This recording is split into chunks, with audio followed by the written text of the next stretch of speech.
Ethan. Well, would you look at that? Guess some things never change. That's him. That's him. Some people really do know when it's time to move on, Ethan. The It's good to woman see you. standing beside the wedding cake had spent 10 years believing she knew exactly what had happened to Ethan Carter.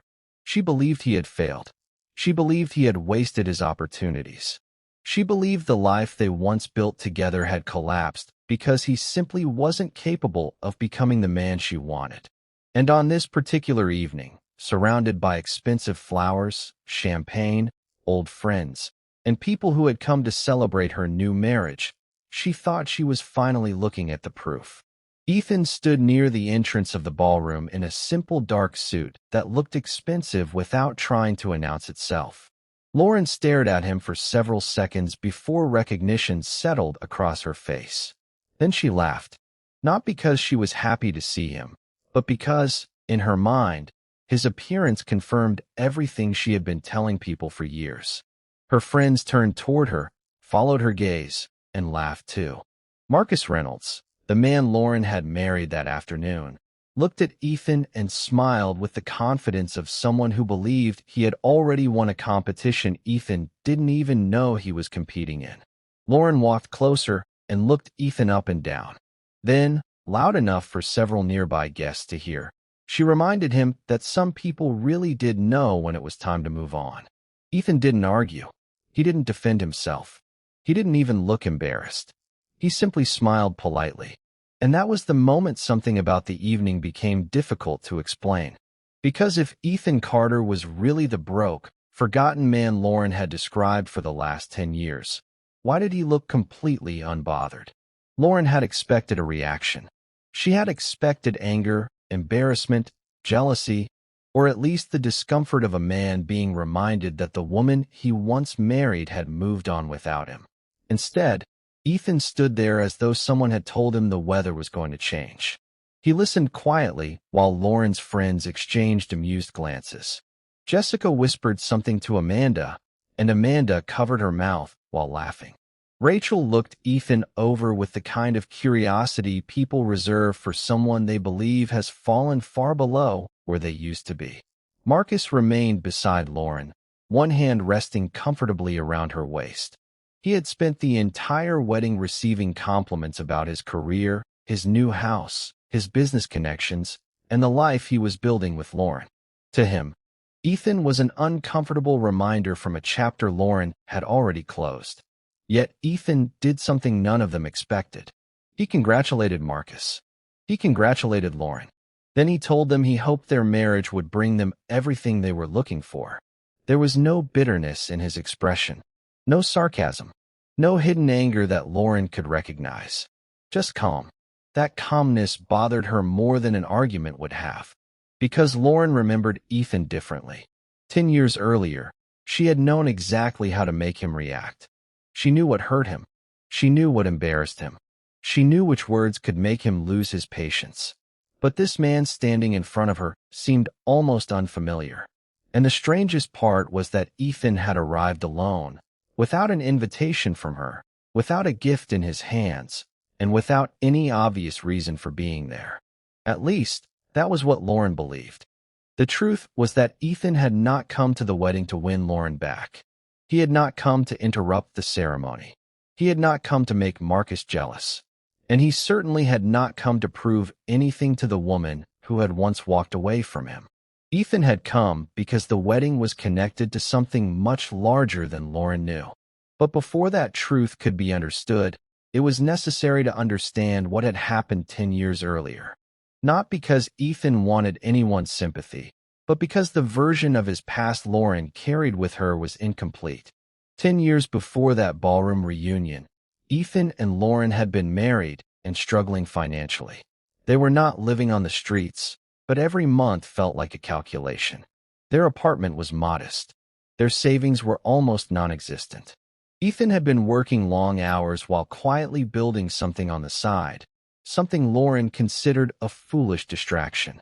He believed technology was changing the way small businesses operated, and he had an idea for a platform that could eventually help companies automate several routine processes.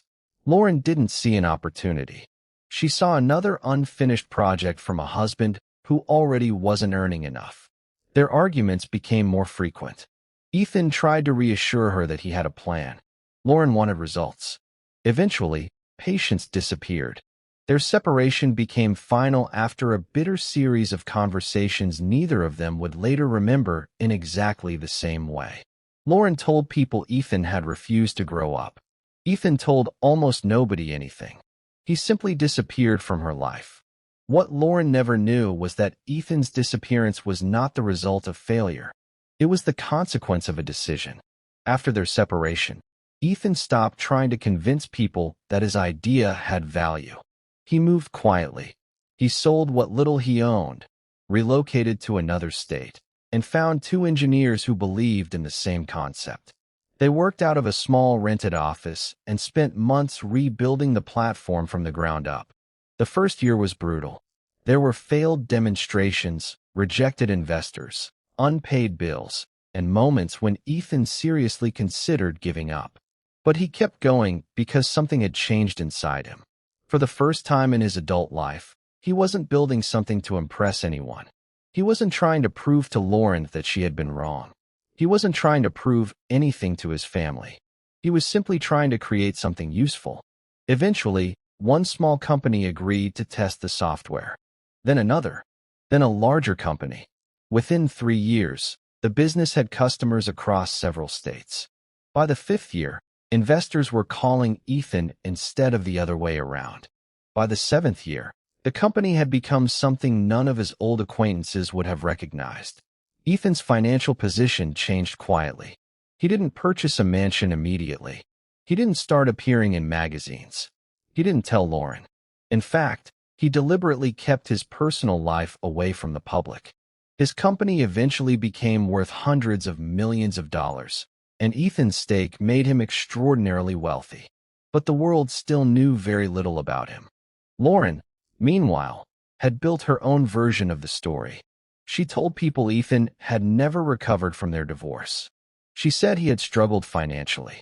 She said he had moved away because he couldn't face seeing her succeed.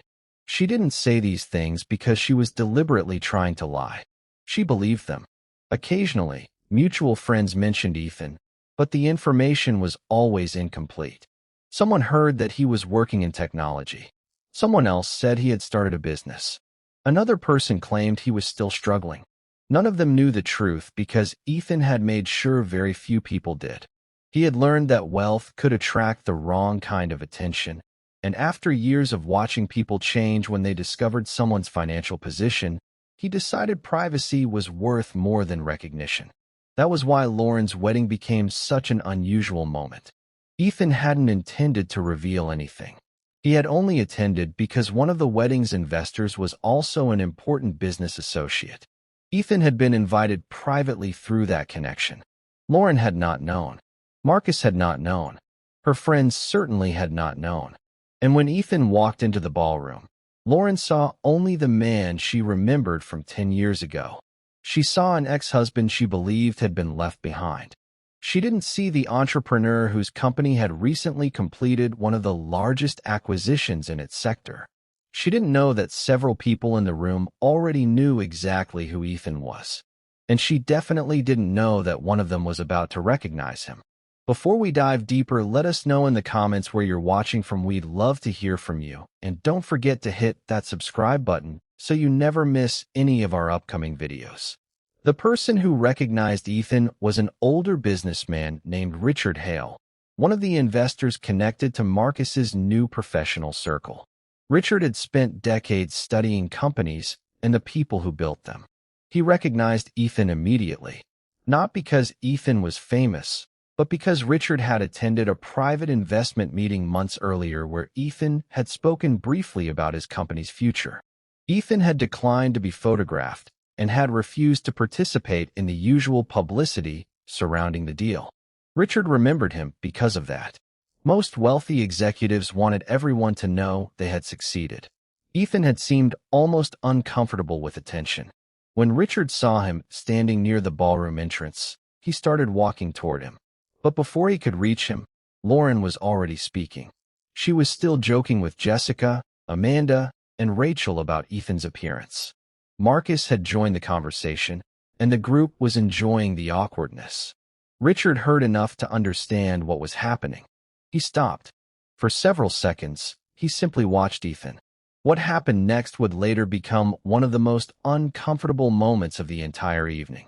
Richard walked past Lauren and Marcus and approached Ethan with genuine respect.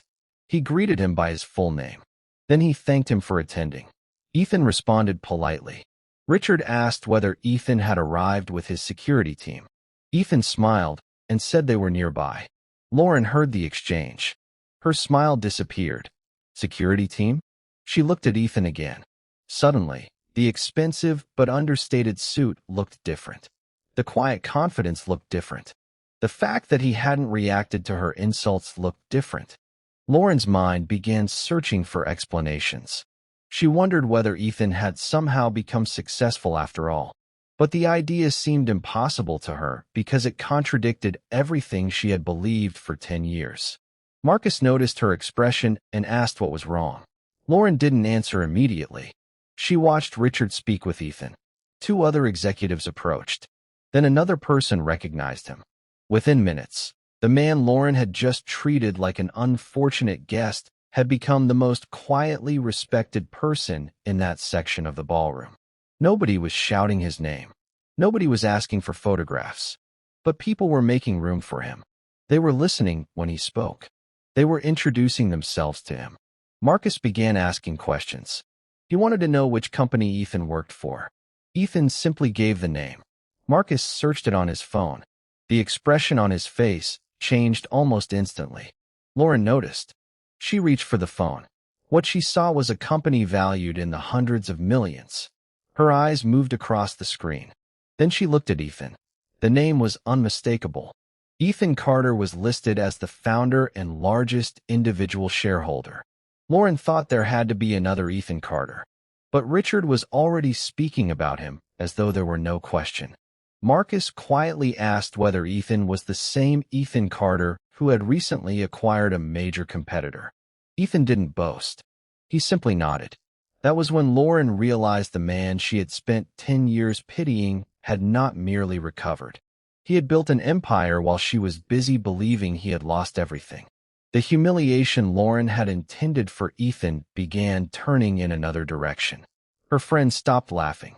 Jessica lowered her glass. Amanda stared at Ethan as if she were trying to reconcile 2 completely different people. Rachel suddenly became interested in anything happening on the other side of the ballroom. Marcus, however, remained beside Lauren. His pride had taken a hit, but he tried to hide it. He began telling Ethan that he had always believed in ambitious people. Ethan listened. He remembered that Marcus had never met him before that evening. Yet Marcus spoke as if they had some shared history. Ethan didn't challenge him. He didn't need to. The more people learned about Ethan's company, the more uncomfortable the room became. Lauren eventually asked why Ethan had never told her. Ethan looked at her for a moment before giving an answer that contained no anger. He explained that after their divorce, she had made it clear she wanted a different life. He respected that. He didn't believe she needed regular updates about his life, and he had no reason to announce his successes to someone who had chosen to leave. Lauren struggled to respond. She wanted to say she had never meant it that way, but she remembered the years of conversations. She remembered telling Ethan that dreams did not pay bills. She remembered saying she needed a husband who could provide certainty. She remembered telling him that she was tired of waiting for potential to become reality. And now, standing in front of the man she had once dismissed, she realized the cruelest part was not that Ethan had become wealthy. It was that he had done it without needing her approval. But the evening was not finished revealing its secrets. Richard Hale had been watching Marcus carefully. He knew something Lauren didn't. Marcus's company was one of the businesses Ethan's company had recently evaluated for a possible acquisition. The meeting had not gone well. Marcus's company had significant financial problems that were not visible to most people outside its leadership. There were debts, declining contracts, and a major client threatening to leave. Marcus had been working desperately to find new investors because the company needed capital within weeks. The wedding had been partly celebration and partly networking opportunity. Several wealthy guests had been invited because Marcus hoped to find someone willing to rescue the business. Ethan knew all of this. He had seen the financial reports. He knew exactly how serious the situation was. And that was why he had remained calm when Marcus joined Lauren in mocking him. Ethan didn't need to expose Marcus. He didn't need revenge. He already knew the truth. Marcus's confidence was built on information most people in the ballroom didn't have. Ethan had no interest in destroying him publicly. Instead, he had made a decision before arriving. If Marcus approached him professionally, Ethan would listen. If Marcus treated him with disrespect, Ethan would simply walk away. That decision became important when Marcus finally asked Ethan whether he would consider investing in his company. Lauren's expression changed again. Only minutes earlier, her new husband had been laughing at the man she believed had failed. Now he was asking that same man for financial help. Ethan did not answer immediately. He looked across the ballroom and saw Lauren standing silently beside Marcus. He remembered another room 10 years earlier. A much smaller room. A cheap kitchen table. Unpaid bills. 2 cups of coffee. Lauren telling him she couldn't spend another year waiting for his dream to work. Ethan remembered how powerless he had felt. He remembered promising himself that whatever happened next, he would never allow disappointment to turn him into a bitter person. That promise mattered now. He could have destroyed Marcus's company with a single decision. He could have told everyone what he knew. He could have exposed the debts, the failed contracts, and the desperate search for investors. Instead, Ethan asked Marcus why he believed the company could survive. Marcus began explaining his strategy. Ethan listened carefully. When Marcus finished, Ethan told him that the company could survive, but not under the current leadership structure. Marcus understood immediately. Ethan was offering a solution, but it was not the solution Marcus wanted. Ethan's company could acquire the business, preserve the jobs, pay the legitimate debts, and restructure the operation. Marcus, however, would no longer control it. The offer stunned him. Lauren looked at Ethan. For the first time that night, she understood that the man standing before her wasn't there to take anything from her. He was simply living a life she no longer had access to. Marcus refused at first. Pride made the decision difficult. But financial reality has a way of removing choices that people once believed they had. Over the following weeks, negotiations began. Ethan's company completed its review and eventually acquired the business. Hundreds of employees kept their jobs. Marcus received a fair settlement for his ownership stake, but he lost control of the company. Lauren remained silent throughout the process. She had spent the wedding night believing Ethan had returned to embarrass her, only to discover that he had unknowingly become the person capable of saving her husband's business. The irony was difficult for her to accept. She eventually contacted Ethan privately. She wanted to apologize. She wanted to explain that she had been young, frightened, and frustrated. She wanted to say that she had never imagined how successful he would become. Ethan listened. He didn't punish her for the past, but he also didn't pretend the past hadn't happened. He told her that some relationships end because 2 people are wrong for each other at a particular point in their lives. That didn't necessarily make either person evil, but it did mean the past couldn't simply be rewritten because circumstances had changed. Lauren cried, not because Ethan had insulted her, but because he had treated her with more grace than she had shown him at the wedding. She finally understood what had made him seem so calm.